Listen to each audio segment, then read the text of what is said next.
হিংস্র তো এমনি এমনি মানুষ হয়ে যায় না, হিংস্র তখনই হয় যখন মানুষ হারাম খেতে খেতে নিজের দেহটা যখন হারাম হয়ে যায়, তখন হারাম কাজ করে। টেন্ডারবাজি যারা করে, ডাকাতি যারা করে, জুলুমবাজ যারা করে, যা কিছু নির্ধারণ করেছে, যা কিছু খায় সবকিছু হারাম। এর বিপরীত রব্বুল আলামিন আরেকটা প্রাণী আমাদের সমাজের মধ্যে অনেকের এই ঘরের মধ্যে লালিত পালিত হচ্ছে, সেটার নাম হচ্ছে বিড়াল। এর আগে আরেকটু কথা, কুকুরের পশম, আমরা একটু সতর্ক থাকবো। কুকুরের পশম যদি কোন ঘরের ভিতরে যদি পশম থাকে, রহমতের ফেরেশতা ওই ঘরের ভিতরে প্রবেশ করবে না। আমরা অনেক সময় মায়া মমতা দিয়ে কুকুর লালন পালন করি, কিন্তু এমনটা যেন না হয় কুকুর লালিত পালিত করার মাধ্যমে কুকুরকে চুমা দেওয়া, কুকুরকে জড়িয়ে ধরা, কুকুরকে ঘরের ভিতরে নেওয়া, এই জিনিসগুলো যদি আমাদের দ্বারা যদি কুকুরের সাথে যদি একতাবদ্ধ যদি হয়ে যায়, একাকার যদি হয়ে যায়, কুকুরকে জড়িয়ে ধরবেন, কুকুরের লালা, কুকুর চুমু দিচ্ছে, কুকুর তার মুখ দিয়ে আপনার গলার সাথে মুখের সাথে ঘর্ষণ দিচ্ছে, আপনার নাপাক হয়ে যাচ্ছেন, কিন্তু এটা কিছুই মনে করেন নাই যে আমি নাপাক হয়ে যাচ্ছি। কুকুরের পশম ঘরের ভিতরে কুকুরকে আনা যাবে না। কুকুরের পশম যদি কোনো ব্যক্তির ঘরে যদি থাকে, তাহলে ওই ঘরের ভিতরে কোনো দিন কোনো রহমতের ফেরেশতা ঢুকবে না। আল্লাহর নবী সাল্লাল্লাহু আলাইহি ওয়াসাল্লাম মসজিদে নববী হুজরা জানায় ঢুকলেন, ঢোকার সময় দেখে বাবে জিবরাইল আলাইহিস সালাতু ওয়াস সালাম প্রবেশ করতেন। আল্লাহ রাসূলের সাথে জিবরাইলের সাক্ষাৎ, দরজার কাছে দাঁড়িয়ে আছে। আল্লাহর নবী জিজ্ঞেস করলেন, জিবরাইল তুমি ঘরে প্রবেশ করো না কেন? বলছে প্রবেশ করা যাবে না। আল্লাহর নবী ঘরে ঢুকলেন, আম্মা জান আয়েশা রাদিয়াল্লাহু তাআলা আনহাকে জিজ্ঞেস করলেন, ও আয়েশা ঘরে কি কোনো কুকুর ছানা ঢুকেছিল? আয়েশা বলে না, তবে আপনার নাকি একটা কুকুরের সাথে খেলা করতে করতে ঘরের ভিতরে প্রবেশ করেছিল। আল্লাহর নবী বলেন, আয়েশা তাহলে মনে হয় কুকুরের পশম ঘরের ভিতরে আছে, যার জন্য জিবরাইল ঘরের ভিতরে প্রবেশ করতেছে না। যাও যাও জলদি করে ঘরটাকে ঝাড়ু দাও, ঘরটাকে ঝাড়ু দিয়ে পশমকে দূর করো। এই জন্য ভাই যতই আদর যত্ন করি না কেন, কুকুরের সাথে এমন মুআমালাত মুআশারাত করা যাবে না যে কুকুরকে জড়িয়ে ধরা, কুকুরকে চুমা দেওয়া, কুকুরের সাথে আরো অনেক কিছুই হয় যেটা একটা নিকৃষ্ট প্রাণীর থেকেও আমরা নিকৃষ্টের থেকে নিকৃষ্ট হয়ে গিয়েছি। এই জন্য এই কাজগুলো করা, কুকুর যা খায় সব নাপাক। তো কারণ করে একটা বিড়াল আমাদের সমাজের মধ্যে অনেকের ঘরের ভিতরে লালিত পালিত হয় বিড়াল। বিড়ালের লালা নাপাক নয়, বিড়ালের পশমও নাপাক নয়, বিড়ালের চামড়াও নাপাক নয়, কারণ বিড়াল যা খায় সব পাক, নাপাক কোনো কিছু খায় না। ইঁদুরও যখন খায় নিজে মেরে তারপরে খায়, কিন্তু মরা ইঁদুর কখনোই বিড়াল খায় না। বিড়াল যা খায় সব পাক। এই জন্য বিড়ালের লালাও নাপাক নয়, তার চামড়া তার পশম নাপাক নয়, পাক। এই জন্যই তো বিড়াল যখন দুধের পাত্রের মধ্যে যখন তার মুখ যখন লাগায়, লাগানোর পর এই দুধ ফেলে দেওয়া যায় না, না ফেললেও সমস্যা নেই, এই দুধ আবার খাওয়া যায়, কোনো সমস্যা নেই। এছাড়া তার যে ভাষা, তার যে আওয়াজ, আল্লাহ তাআলা এত একটা মিষ্টি সুর তার ভিতরে দিয়েছেন, যে মিষ্টি সুর ছোট ছোট বাচ্চারা তাকে নিয়ে খেলাধুলা করে। হযরত আবু হুরায়রা রাদিয়াল্লাহু তাআলা তার ইতিহাস আমরা প্রত্যেকেই জানি। আবু হুরায়রা তো তিনি কুলে করে নিয়ে মসজিদে চলে যেতেন। মসজিদে চলে গিয়েছে তো আল্লাহ রাসূল সাল্লাল্লাহু আলাইহি ওয়াসাল্লাম আবু হুরায়রাকে বিড়ালের বাবাই বানিয়ে দিলেন। এই জন্য মক্কায় যখন যাবেন দেখবেন অলিতে গলিতে কুকুর খুঁজে পাওয়া যায় না, কিন্তু কি পাওয়া যায়? বিড়াল। আর বিড়ালগুলা আমাদের দেশের মতো না, এত সুন্দর, এত সুন্দর। আপনি পাহাড়ের চূড়ায় চূড়ায় যাবেন, চিপায় চিপায় যাবেন, দেখবেন ওখানেও বিড়াল আছে। তো আল্লাহ রাব্বুল আলামিন বিড়ালের সব কিছু পাক করেছেন, তার আওয়াজটাকেও রব্বুল আলামিন সুন্দর এমন একটা ভাষা দিয়েছেন, এমন একটা শব্দ দিয়েছেন, এমন একটা আওয়াজ দিয়েছেন, যে ভাষাটা নিয়ে ছোট ছোট বাচ্চারা মেও মেও করে আর খেলতে থাকে আর হাসতে থাকে।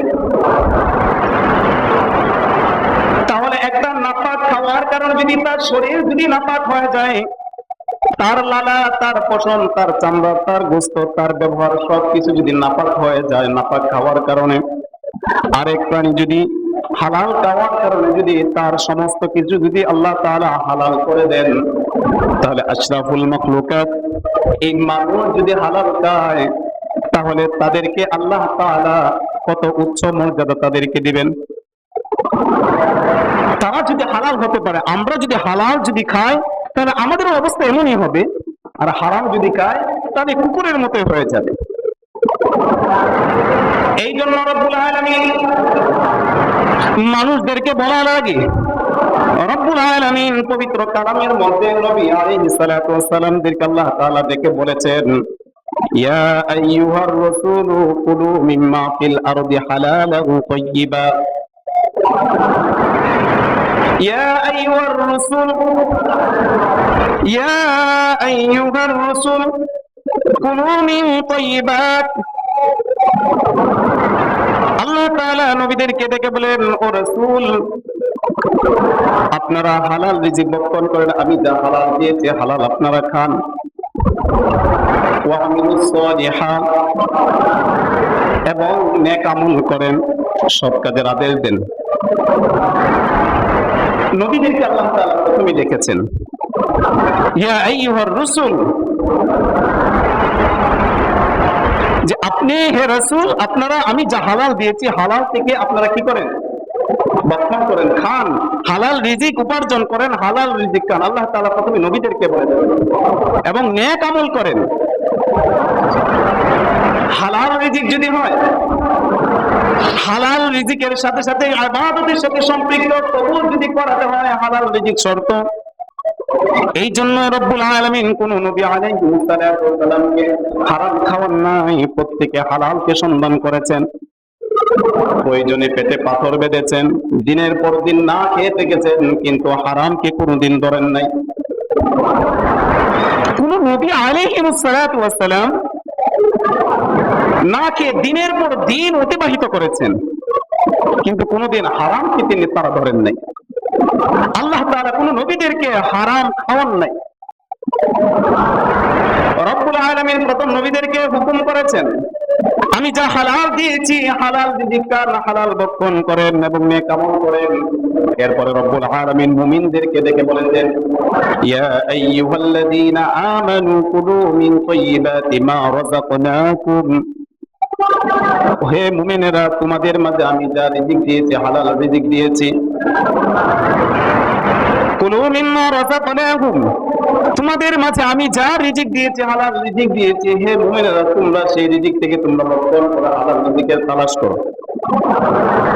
প্রথমে নবীদেরকে বলেছেন, তারপরে মুমিনদেরকে বলেছেন, আমি যা হালাল দিয়েছি হালাল রিজিক কামাই করো, হালাল রিজিক কামাই করো, হালাল রিজিক খাও। এরপরে রব্বুল আলামিন আম ভাবে সুন্দর করে আল্লাহ তাআলা বলে দিয়েছেন, ইয়া আইয়ুহান নাস কুলু মিম্মা ফিল আরদি হালালান তাইয়্যিবা ওয়া লা তাত্তাবিউ খুতুওয়াতিশ শাইতান ইন্নাহু লাকুম আদুউম মুবিন। আল্লাহ তাআলা গোটা মানব জাতিকে, গোটা সৃষ্টিকুলকে রব্বুল আলামিন বিশেষ করে ইয়া আইয়ুহান নাস, ও দুনিয়ার মানুষেরা, আমি তোমাদের মাঝে যা হালাল দিয়েছি হালাল রিজিক তোমরা অন্বেষণ করো, হালাল রিজিক কামাই করো, হালাল রিজিক ভক্ষণ করো। হালাল রিজিকের মাধ্যমে তোমার দেহটা হালাল হবে, আর দেহ যখন হালাল হবে ইবাদত করতে মজা পাবে। মূল কথা, হালাল রিজিক এমন দরকার, যদি আমরা ইহকালীন পরকালীন শান্তি যদি পেতে চাই। আল্লাহ তাআলা দুটো জিনিস রব্বে কারীম রেখেছেন, একটা হলো জান্নাত আর একটা হলো জাহান্নাম। নবীজি সাল্লাল্লাহু আলাইহি ওয়াসাল্লাম বলেন, আল্লাহ রাব্বুল আলামিন বান্দার জন্য দুইটা জায়গা নির্ধারণ করেছেন, একটা হলো জান্নাত আর একটা হলো জাহান্নাম।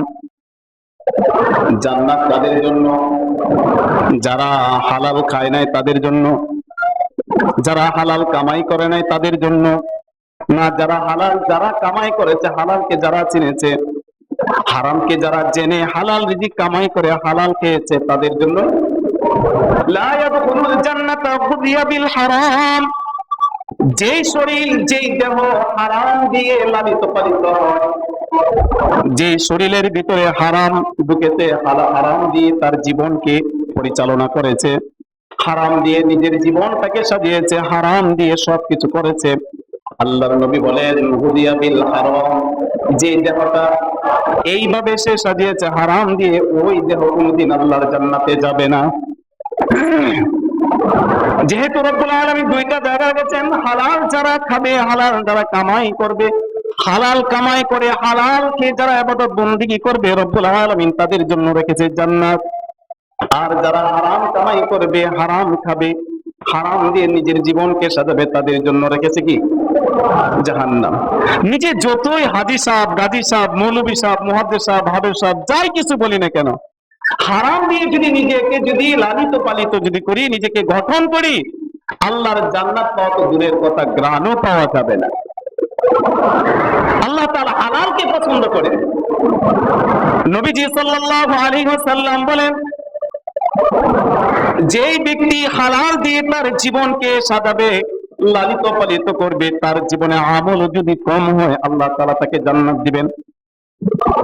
আর যে ব্যক্তির দেহটাকে লালিত পালিত করলো হারাম দিয়ে, ওই ব্যক্তি আল্লাহর জান্নাতে ঢুকতে পারবে না। তাহলে আমলের থেকেও বড় গুরুত্বের বিষয় হলো হালাল রিজিক কামাই করা, হারাম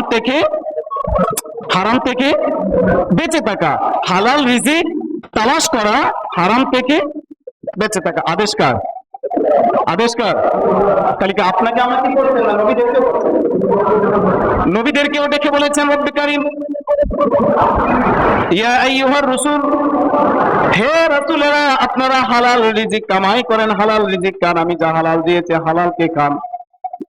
ইয়া আইয়ুহাল্লাযীনা আমানু, হে মুমিনেরা, তারপর মুমিনদেরকে বলেছেন, তারপরে আমাদেরকেও বলেছেন, ইয়া আইয়ুহান নাস, সমস্ত মানুষদেরকে আল্লাহ তাআলা দেখে বলেছেন, আমি যা হালাল দিয়েছি হালাল কামাই করো, হালাল খাও, এই হালালের মাধ্যমে তোমাদের একটা শক্তি সঞ্চয় হবে, আর এই শক্তি দিয়ে তোমরা ইবাদত বন্দেগী করতে পারবে। ইবাদত যদি কিছু কম হয়ে যায়, আমার জান্নাত তোমাদের জন্য অবধারিত হয়ে যাবে। কারণ হারাম দিয়ে যদি শরীরকে সাজায় তাহলে তো হারামই হয়ে যাব।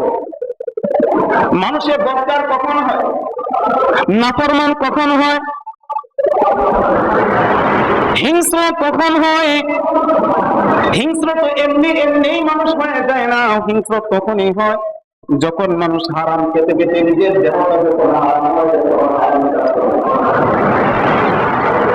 টেন্ডারবাজি যারা করে, ডাকাতি যারা করে, জুলুমবাজ যারা করে, মানুষের জমি দখল করে যারা যায়, বিভিন্ন পর্যায়ে সুদ ঘুষ জিনা ব্যভিচার যত রকমের হারামের কাজ আছে, যারা এই সমস্ত কাজ করে বেড়ায়, ওই সমস্ত মানুষের কাছ থেকে কোনোদিন ভালো কিছু আশা করা সম্ভব, কোনোদিনও সম্ভব না।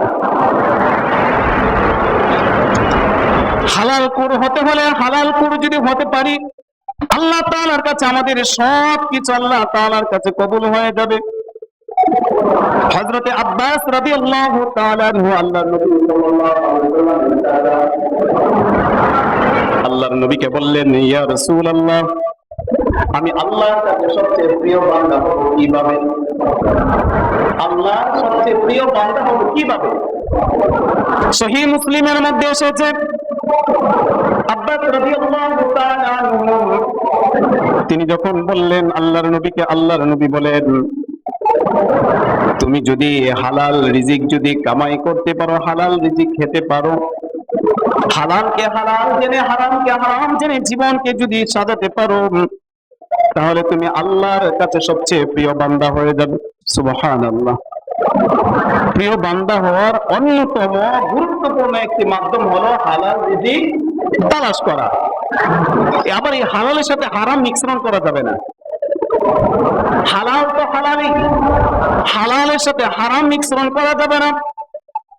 কারণ হারাম যদি অল্প যদি হয়, আল্লাহর কাছে এটা বিশাল আকারে ধারণ করে। আল্লাহর নবী সাল্লাল্লাহু আলাইহি ওয়াসাল্লামকে আবু হুরায়রা বলেন, ইয়া রাসূলুল্লাহ, আল্লাহর কাছে আমরা যে সদকা করি, দান করি, যদি অল্প যদি হয়, তাহলে এটা কতটুকু আল্লাহর কাছে গুরুত্ব পাবে? আল্লাহর নবী সাল্লাল্লাহু আলাইহি ওয়াসাল্লাম বলেন, ও আবু হুরায়রা শুনো,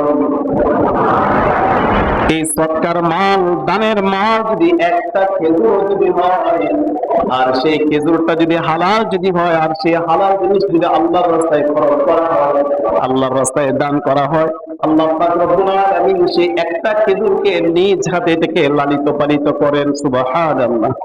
আর এটা কত বড় হয়, এটা কত যে আল্লাহ তাআলা দিবেন, একমাত্র রব্বে কারীমই ভালো জানেন। সুবহানাল্লাহ। শর্ত কি?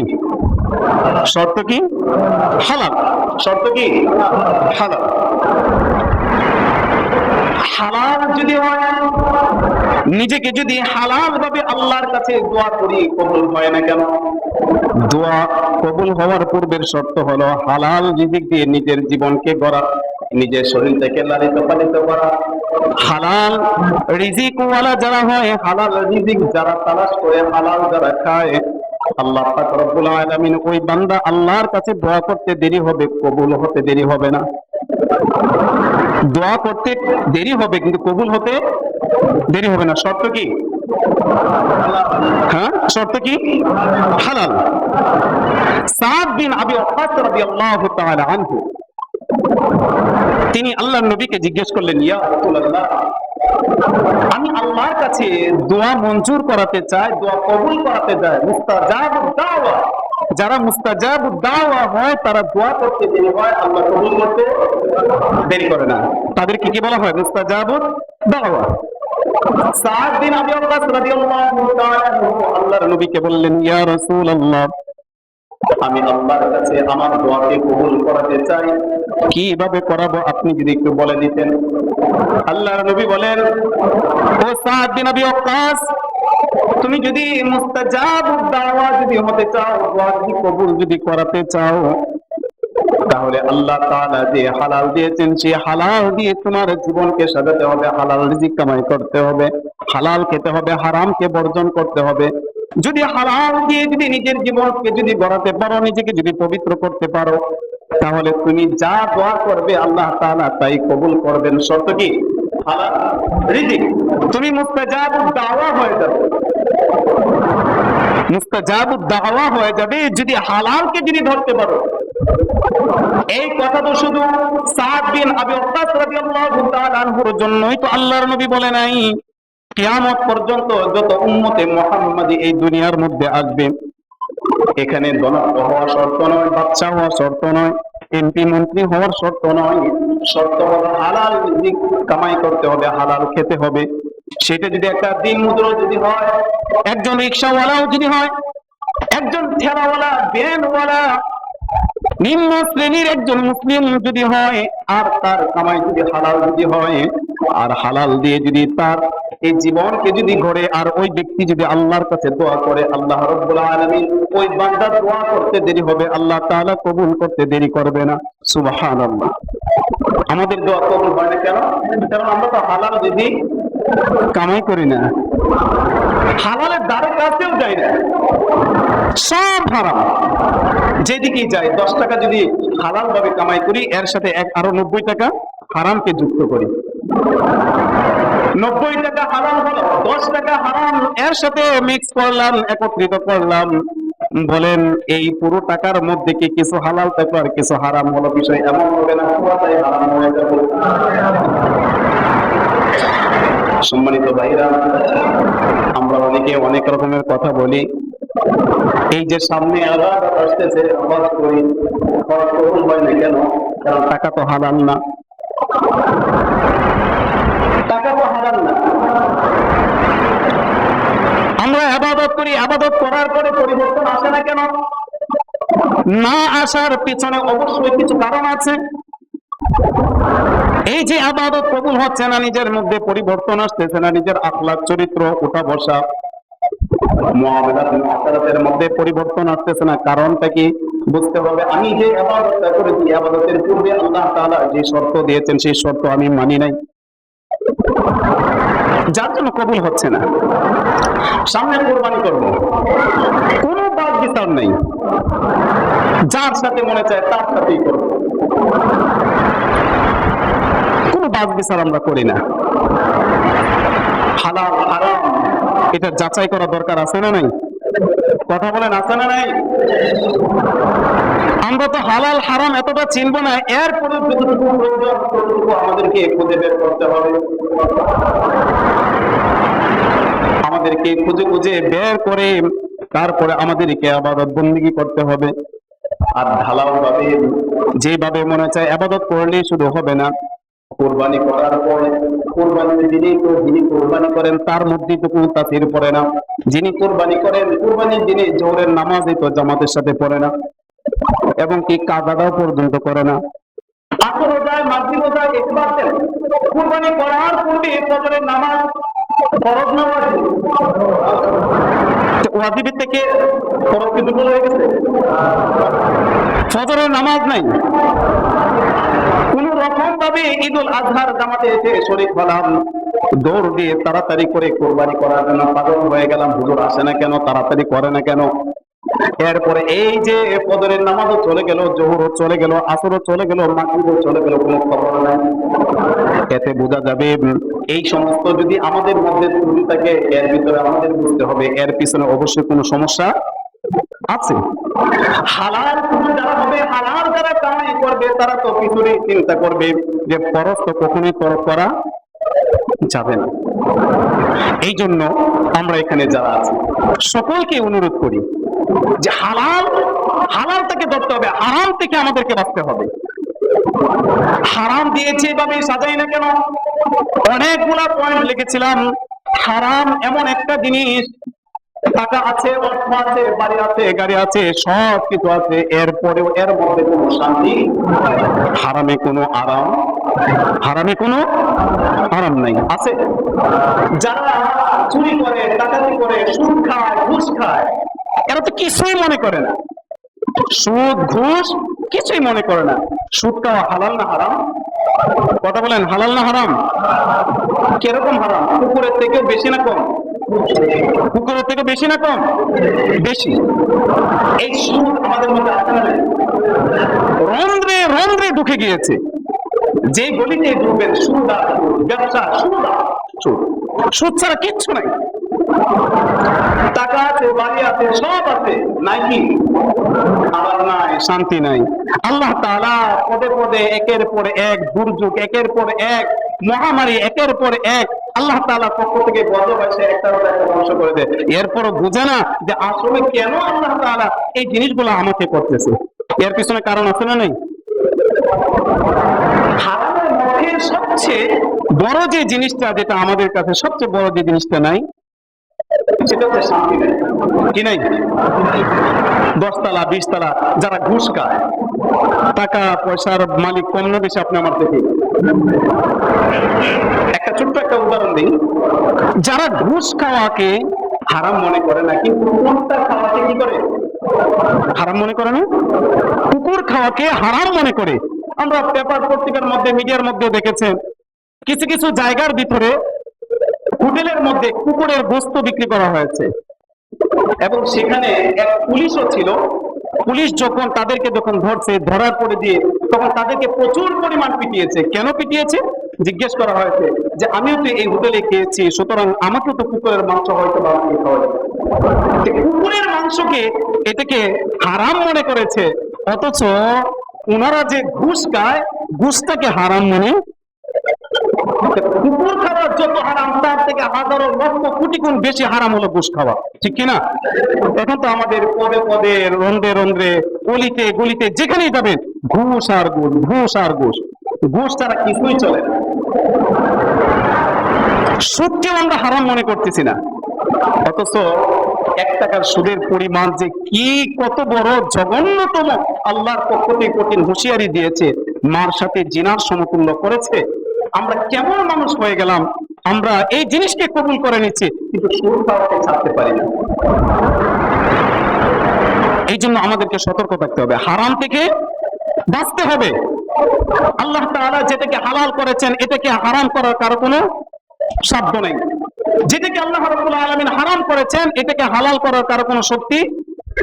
আমরা এখানে যারা আছি আমাদেরকে যেটা হালাল সেটা হালালই মেনে নিতে হবে, যেটা হারাম সেটাকে হারামই মেনে নিতে হবে, এবং যদি না খেয়েও যদি থাকতে হয় কোনোদিন হারামকে ধরা যাবে না, সতর্ক থাকতে হবে।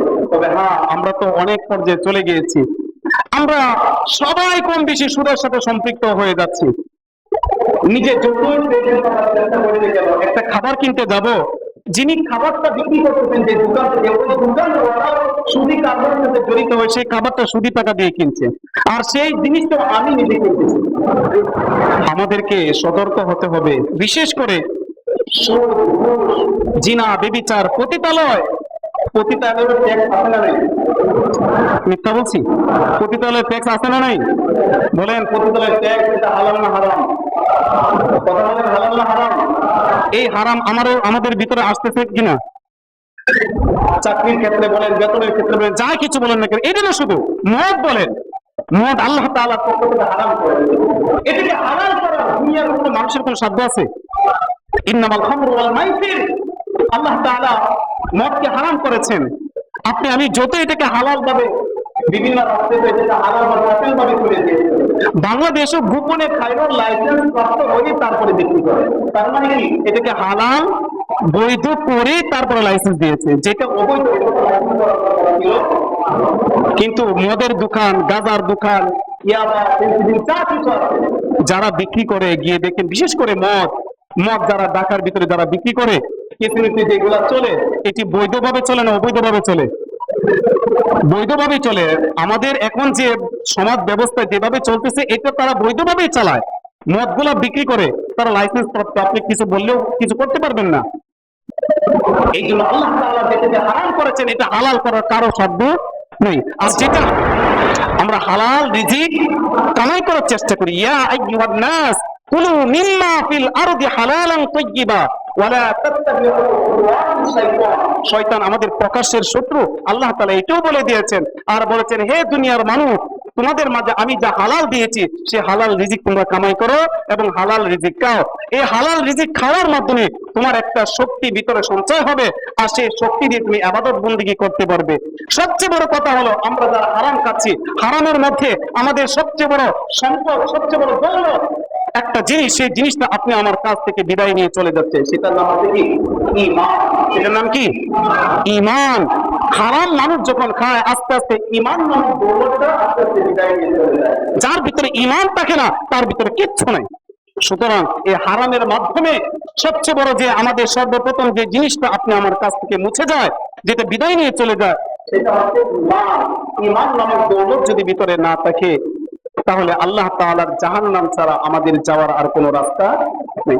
এই জন্য ভাই, আমরা এখানে যারা আছি ইবাদত বন্দেগী করব, হালাল রিজিক তালাশ করব, ইনশাআল্লাহ হালাল রিজিক কামাই করব, ব্যবসা বাণিজ্য করব, হালাল ভাবে করব, হারাম ভাবে করব না। কসম খাবো না, কসমকে ব্যবসা করব না।